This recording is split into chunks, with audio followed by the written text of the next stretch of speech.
1945. America stands tall. Enemies vanquished.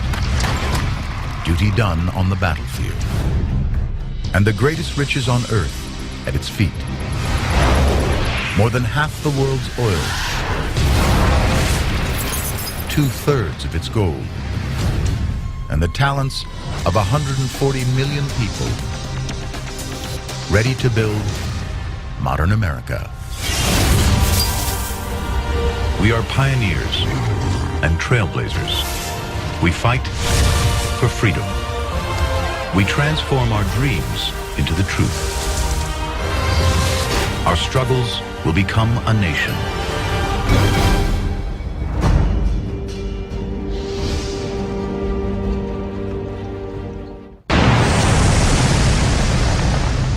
Post-war America will be turbulent, dynamic, and overwhelming.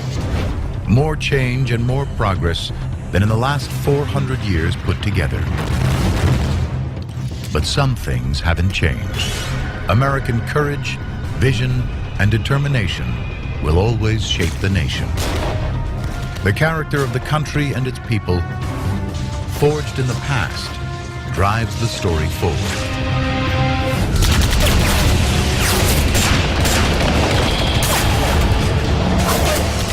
The USA has ended World War II a superpower. Its economy turbocharged. Primed to construct the future. The greatest generation is ready for peacetime. Their ambition knows no limits. The average American family already earns 15 times more than they do in Europe. The USA hums with economic potential. This was the greatest moment of collective inebriation in all of American history. And this country was giddy with the sense of accomplishment, pride, prospects for the future. America's future looks bright. Invention and innovation have always been the things that bind its people together. But America's sheer size threatens to pull it apart. The landmass is 9 million square miles, and the road system isn't working. And then you saw this vast wilderness in front of you, and what am I going to do with this? The older highways, the white shield highways, would go across the country, and then when it came to a town, it became the main street of every town. And there was always bottlenecks.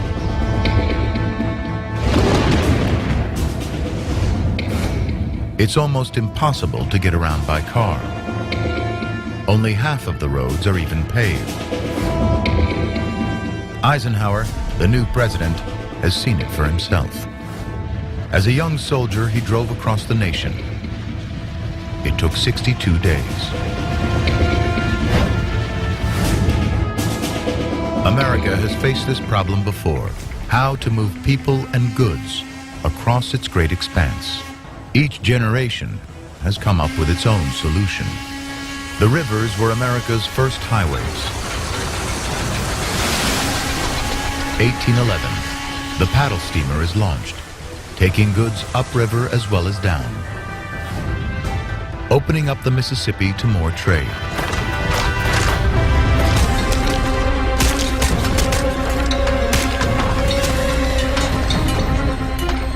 The Erie Canal is America's next great conveyor belt of commerce.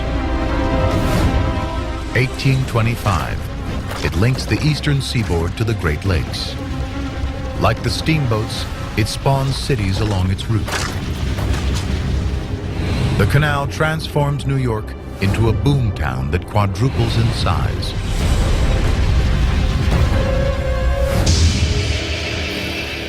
Now it's time to get America's roads working like the canals and rivers before them, to get the country moving again. And President Eisenhower makes it his mission to get the job done.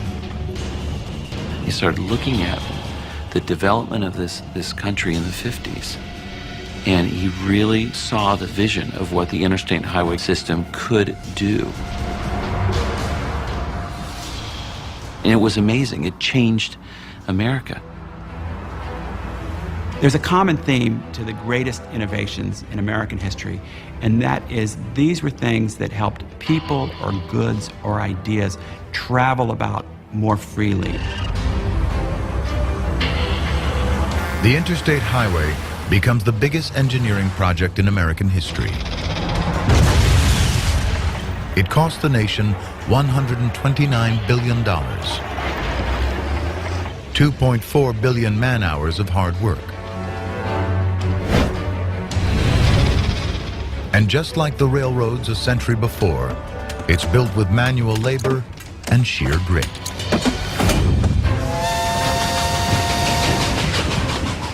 America's landscape has been shaped by transportation. The Transcontinental Railway opened up 500 million acres of land and 8 new states. 200,000 miles of track hewn out of hostile terrain. Faced with a mountain, find an inventive way of blowing it up. Nitroglycerin, black powder, dynamite.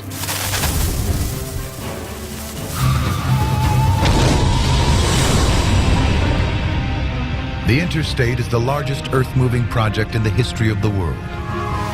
1.5 million tons of explosives. 42 billion cubic yards of earth removed. Enough to fill more than 8 million football stadiums. We can build anything we damn well please. We're going to go about it. And it did change the country. The freeways, the interstate highway system, you could connect the cities in a way that no one had seen before, on a level no one had seen before.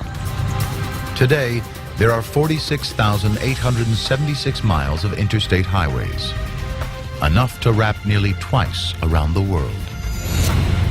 And the journey that once took Eisenhower 62 grueling days, now it can be done in 4. Those with the means can take to the road. There was nothing that could stop a person from being what they wanted, going where they wanted, doing what they wanted. Freedom to travel where you want, a freedom not to be stuck to where the trolley rails go. A freedom and a lifestyle that came with it that really celebrated that sense that the car was your ticket to personal freedom.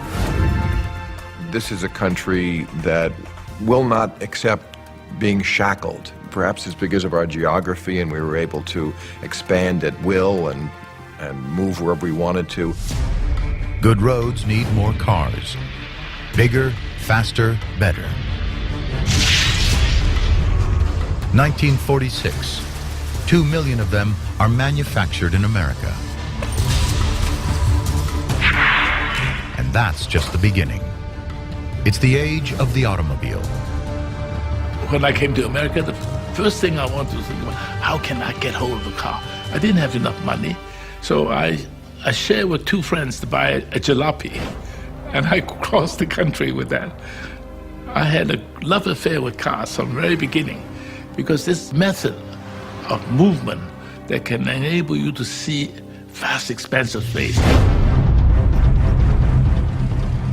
From as soon as they could get their hands on one, Americans have always liked their cars.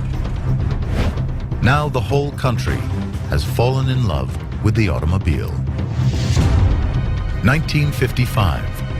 Americans are spending $65 billion on cars, buying 8 million of them every 12 months. By now, the USA is making 80% of the world's automobiles. More than 20,000 cars a day roll off production lines across the country. 4 times as many as the Model T at its height. It was now a car in every driveway, maybe 2 cars in every driveway, one for mom and one for dad, and maybe one for the oldest child. We have this ideal of American life as the 2 parents, 2 children, brand new, gleaming American car with fins the size of Pennsylvania coming off the rear of it. Once Americans get into their cars, there is no going back. The interstate highways take them where they've never been before, meaning some places get left